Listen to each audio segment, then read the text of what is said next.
So, Chief, with 500,000 unaccompanied children during the Biden administration, 4 years, we know those numbers have dropped precipitously since that time in terms of the number of unaccompanied minors coming into the country. I think the total for 2025 is roughly 28,000. So that's 500,000, 28,000 now. So it's dropped dramatically. What would you attribute that drop in the number of unaccompanied children showing up at the border to? Well, most importantly, it's the enforcement action at the border. It's the consequences for anybody that crosses the border, and exactly what some of the concerns are that have been spoke about today is that we are going after the sponsors. We are making sure that we are putting the child's best interest first. So when length of care goes up from 60 days to 6 months, that's a good thing, because we're making sure we're not putting them back into a potential criminal environment. And yes, if somebody in that family is undocumented, they should be arrested and detained, and the family can stay together. So when you see that drop, that's because enforcement is taking place that had been virtually not used, or should I rephrase that it wasn't done at the level that it could have been done over the previous, administrations. So, Ms. Giovagnoli, do you agree with Chief Clem that if in fact a member of the household where these children are placed with a sponsor, if they in fact are illegally present in the United States, that they should be deported? I think it depends on the situation, but they shouldn't be. You know what? Let me say it a different way. Well, I'd like you to answer my question. Oh, well, I'm trying to. I'm just trying to think about the best way to do it. The mere fact that someone is here unlawfully without authorization doesn't necessarily mean that they should be deported. It's a crime. Is it? Yes. I don't think so. It's a civil matter. No, it's a crime. It's a civil matter. So you don't think that people illegally present should be deported? It depends on the situation. Okay.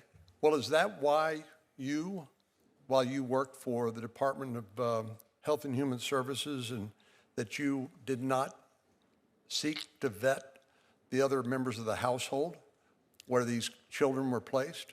Well, Senator, first of all, many of the allegations about improper vetting and things like that actually occurred before I got to HHS. Secondly, my job. I'm talking about on your watch.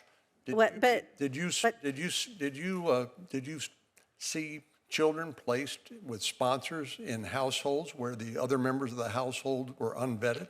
Sir, my job was to receive reports from all stakeholders and investigate those reports. I did not get reports of that kind. So I don't have an answer for you because I wasn't involved in that part of the process. Well, don't you think it would be a good idea to vet the other members of the household to see if maybe, let's say, one of them is not a sex offender? I think that the vetting standards that are in place now, and those standards have increased significantly, allow ORR to do that in many situations, but also the important thing is that if you have enough information that you can determine that the child is going to be placed safely, you continue to check on that child. And under the Biden administration, the post-release services went from only 20% of children to 100% of children in terms of having other follow-ups and other points of contact. Well, you also have attorneys to make sure that the children are safe. Well, I thought the New York Times, when they went through an investigation, they tried to follow up on these unaccompanied children placed with sponsors, and I believe the number is 85,000 cases, and there was no answer. Does that concern you? If that was the only piece of information that identified whether or not a child was missing or not, maybe, but that's not the case. Calling a family and them not answering doesn't mean anything if they have eventually caught back up with the family in another way. It means they you don't know about the welfare of that child. No, it doesn't, not at all. It's one data point in a much more elaborate set of So contacts that you children call the have. house to check on the welfare of the child and nobody answers, and that's not a concern of yours. Let's say you call the house to check on the child and nobody answers. If you do it again, and you do it again, and you do it again, as they would in the child welfare system, the first call, which is all that we're talking about, is not the only way that they are in contact with. So you think losing I these don't think children they're lost. is okay? You don't? I don't think they're lost. No, How do you Senator. know? How do you know what's happened to them? Nobody's answering the phone. It's, Let me turn to you, Chief Clem, and Ms. Hopper. Do you think it's a problem to place these children with sponsors in a home where you don't know who else is living in the household? Ms. Hopper? It absolutely is. And when Ms. Giovagnoli mentioned the phone calls, there were 2 phone calls. And when Senator Moody mentioned that state agencies were trying to do welfare checks on the children sent to Florida, DCF Director Siobhan Harris came here, sat at this table last year in a Senate roundtable and said that state agencies were being stonewalled from receiving the information of these sponsors and where they were sent. So state agencies could not conduct welfare checks. Why would federal agencies stonewall state agencies from conducting welfare checks to ensure the welfare and the well-being of a child in their state? Chief Clem, do you agree with Ms. Hopper? I agree. You know, putting my law enforcement hat on, that is always my concern, knowing what is happening at the border, the fact that there is so much trafficking and transnational criminal organizations have their hands in everything to put the well-being of this child as a priority. We have to follow up. We have to know who is in that household. We need to know the background checks of all those. So yes, the first call needs to be followed up with a knock on the door, and if necessary, a kick in the door to find out if these kids are there and if they're taken care of. Well, my friend and colleague, Senator Padilla, mentioned root causes. So the Border Patrol, I've learned everything I know about the border from the Border Patrol in my state and elsewhere. And what they've told me is that there are things called push factors and pull factors.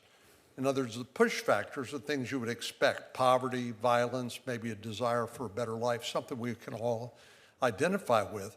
But the pull factor is what is the reward being given to somebody who comes to the country outside of legal channels. And do you believe the pull factors during the last 4 years, during the preceding administration, were a significant influence on the number and the volume of unaccompanied children that made their way to the border? And as we know, there were 500,000 of them. Yes, that's exactly my experience from day one in the Border Patrol to the time I retired.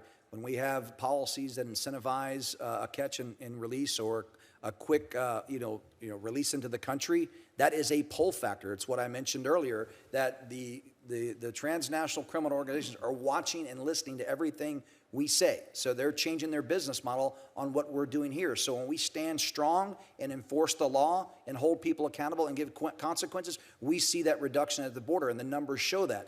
When we don't, when we overcrowd facilities, when we catch and release, when we do not do what's best in the child's interest, at least outwardly facing, that incentivizes, that becomes a pull factor. And we've seen that play time and time again throughout my career.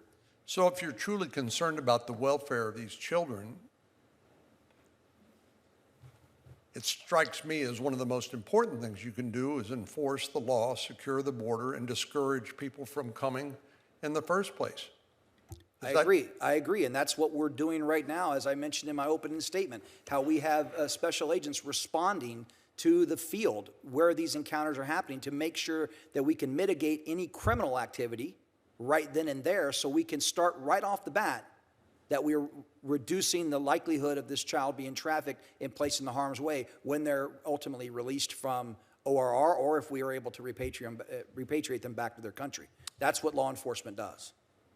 Thank you. Senator Padilla. Thank you, Mr. Chair. A couple follow-up questions for Ms.